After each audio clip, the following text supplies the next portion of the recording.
Hey friends, Cinema Recap Pro here. Today I will explain to you a 2020 thriller movie called Promising Young Woman. The movie starts with a woman lonely at a bar appearing extremely intoxicated, barely able to keep her head up and falling over in her seat. She is then noticed by 3 standard dudes, and one of them named Jerry, who claims himself to be a good guy, decides to approach her and offer to pick her home. While on their way home, Jerry indicates that they can go to his apartment first. It turns out that Jerry is not an extremely good guy. Despite her being barely conscious, he still offers her alcoholic drink and starts to kiss her. He even moves her to his bed and starts to do inappropriate things, only to realize that the woman is not drunk and has been faking it for the full time, leaving Jerry in shock. The woman is Cassie, a medical student dropout on the brink of 30, who has no experienced ambitions, has no boyfriend, and still lives with her parents' house. She currently works at a coffee shop to fill his daily boring days. Cassie, whose best friend, Nina, was raped when the two were in medical school. Though Nina reported the rape, and though there was video evidence, no one at the school took her claims extremely and punished the perpetrators. That is the reason both Nina and Cassie left school, and it's heavily implied that Nina later died by suicide. One day at the coffee shop, Cassie meets Ryan, who seems to be her former classmate at the medical university. He is confused with the fact that she works as a barista, but soon he asks Cassie to go on a date with him, but rejected. As shown previously, Cassie now spends her nights in nearby bars, faking herself as a drunk woman and posing as bait for men to take her to their homes, then revealing sobriety when they try to take advantage of her, offending them and keeping a record of how many men that has fallen into her trap. On Cassie's 30th birthday, her parents give her a present and her mother starts to scold him, saying that it is very weird for a mature woman to still live in her parents' house without having a boyfriend and a friend. Surprisingly, the gift turns out to be a suitcase, showing that her parents want her to get out instantly. Ryan comes back to the coffee shop to try his second attempt, claiming that Cassie gave him a fake number the other day. Funny thing is that Ryan spent several hours composing a very sentimental text, only to find out that the message was sent to an oil rig worker called Red. This time, he confesses that he has liked Cassie since high school and asks her to go for lunch. Eventually, Cassie goes on a legitimate date with Ryan. Both of them start to develop a closer relationship, and Ryan seems to be a real good person. He asks Cassie to visit his apartment, and she agrees with that. But unexpectedly, he feels that it is too fast, and he offers to drive her home. Ultimately, it makes Cassie upset, and she goes home alone as Ryan is already at his apartment. The following day, Cassie visits Ryan at the hospital as he is currently working as a pediatrician, and says that she wants to proceed the relationship, but he has to take it slow.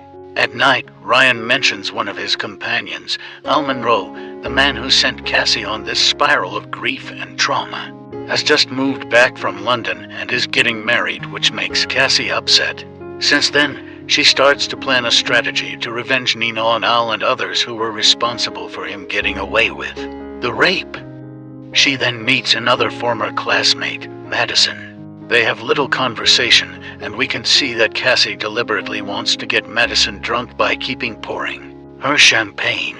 Cassie brings up the topic Nina's rape various years ago, but Madison keeps denying that Nina was raped and implicitly says that it was Nina's drunk for getting drunk, which disappoints Cassie. Turns out that Cassie also hires a man to take the drunk Madison to a hotel room, with no memory of what has transpired because she was drunk. Madison leaves numerous distraught voicemails to Cassie, who doesn't answer her call. The next target is the university's dean, Elizabeth Walker. But before that, Cassie lures Walker's teenage daughter, Amber, into her car by posing as a new makeup artist for the popular band called Wet Dreams. Cassie tells the teenager that she is lost and her phone is dead. Because it is Amber's favorite band, Amber is willing to help by borrowing her phone to Cassie. After her plan works, she later meets Walker under the pretense of resuming her med school education and asks her about Nina's case and Al Monroe. Here, Cassie reveals that Al took Nina and raped her frequently in front of his friends while she was drunk. The dean seemed not to take the case greatly at the time and even didn't remember the case. Walker even implicitly says that Nina shouldn't have been drunk at that time, despite her being the victim. To punish the dean, Cassie tells her that she dropped her daughter at a dorm room with male students. At first, Walker doesn't believe her and threatens Cassie. But when Cassie hands over her daughter's phone, she becomes terrified and finally apologizes for her action. At the end, Cassie reveals that she is lying and her daughter is safe at the diner. Even after building a good relationship with Ryan, Cassie keeps acting as a drunk woman in the bar, looking for a poor boy to become her victim. But unfortunately, she meets Ryan there while hooking up with a guy. Ryan is disappointed and leaves her alone. The following day, Cassie continues his revenge plan by meeting Jordan Green, Al's lawyer on Nina's case, who forces Nina to drop the charges. Green then apologizes to Cassie and claims that he will never forgive himself for what he has done. Because of that, Cassie forgives Green and walks away, canceling her plan to harm the lawyer with a hitman. After that, Cassie visits Nina's mother, flashbacking their good memories with Nina. Nina's mom urges Cassie to forget it and move on, because it brings no good to everyone, particularly Nina. After that, Cassie spots a post containing information about Al Monroe's bachelor party. But she decides to abandon her revenge plans. She also visits Ryan and apologizes to him, requests to start their relationship from the beginning. At first, Ryan still cannot accept the reality, but later he approaches Cassie at the coffee shop and they eventually kiss for the first time and fall in love with each other. Cassie even invites Ryan to her house and introduces him to her parents. Cassie is confronted by Madison outside her house. She appetites Cassie to tell her what happened while she was drunk after their lunch. Cassie assures her that the men only put her on the bed and nothing bad transpired. On that occasion, Madison hands over an old phone containing a video of Nina's getting raped and warns Cassie to never contact her again. While peeking at the footage, Cassie discovers that Ryan was there as a bystander and decides to move forward on the revenge plan. The following day, Cassie visits Ryan at the hospital and shows the recording to him. She threatens Ryan that she will send it to his colleagues, except he tells Cassie where Al Monroe's bachelor party will be held. Not willing to risk her career as a pediatrician, he eventually gives the address to Cassie. Ryan also demands forgiveness, but Cassie refuses to do so. Their relationship ends there. Cassie arrives at Al's bachelor party, disguising herself as a nurse stripper. Al's friend appears to be very happy about Cassie's arrival, not knowing what will happen following. Cassie starts her show. She orders all the boys to kneel down and start feeding them with a huge amount of drink. She takes Al upstairs and handcuffs him to the bed.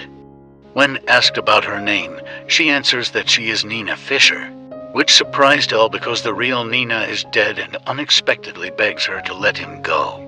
He screams for help, but Cassie has drugged his friends with the drink before. Al insists that he didn't do anything at that time and says that Nina was also into it. Cassie starts carving Nina's name onto Al's skin, but Al unexpectedly manages to break free. He tries to stop her, but Cassie keeps fighting back. Because of that, he grabs a pillow and smothers Cassie with it for a very long time, causing her to die because of suffocating. In the morning, a friend, Joe, approaches him in the room and is shocked after knowing the fact that Al has assassinated the stripper. Both of them then manage to get rid of Cassie's body to cover up their crime. After disappearing for various days, Cassie's parents file a missing person report to the police and Detective Waller starts to investigate the case by interviewing Ryan. He entirely knows where Cassie went, but he refuses to tell the detective. Later, at Al's wedding, the final act of Cassie's plan unfolds as Ryan receives various pre-scheduled texts from Cassie. telling him that things aren't finished. Cassie's manager also receives a half-heart-shaped necklace with Cassie's name written on it. Also, the cops unexpectedly show up there, manage to find the matching half with Nina's name in Cassie's burnt remains, and arrest Al for the crime he has committed. Lastly, it turns out that Cassie had sent the location of the bachelor party and the proof of the rape to the remorseful lawyer, telling him to contact the police if she vanished. And the end. If you are a lover of similar content like this, take a look at my various videos, and if you love it, please burst the like button and make sure you subscribe to the channel and smash the notification horn. Take sight of you in the next video.